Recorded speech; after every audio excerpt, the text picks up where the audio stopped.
Le pouvoir de la pensée selon Socrate.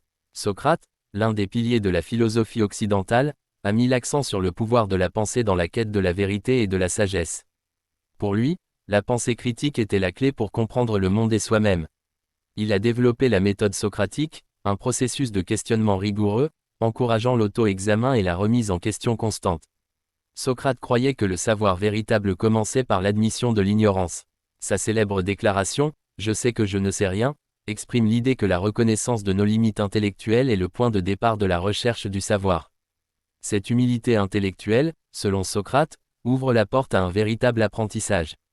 La société selon Socrate. Socrate s'est également penché sur la question de la société.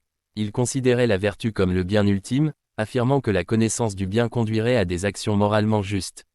Dans la cité idéale de Socrate, les dirigeants devaient être des philosophes, dotés d'une compréhension approfondie du bien et du juste, transcendant les intérêts personnels pour le bien commun. Socrate critiquait la démocratie athénienne de son époque. Il la percevait comme un système où le pouvoir était détenu par ceux qui avaient la capacité de persuader plutôt que par ceux qui détenaient la véritable sagesse. Sa vision de la société idéale reposait sur une gouvernance éclairée par la philosophie, où les décisions étaient prises par ceux qui comprenaient les principes moraux fondamentaux. Raisonnement de Socrate. Le raisonnement de Socrate était ancré dans la méthode socratique, une approche dialectique où il posait des questions ouvertes pour amener les individus à examiner leurs propres croyances.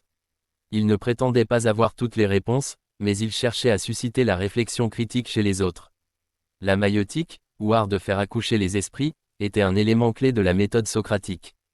Socrate considérait le dialogue comme un processus d'accouchement des idées, guidant ses interlocuteurs vers une meilleure compréhension en les aidant à dévoiler leurs propres convictions. Son raisonnement était souvent ironique. Il se présentait comme ignorant pour encourager ses interlocuteurs à remettre en question et approfondir leur compréhension.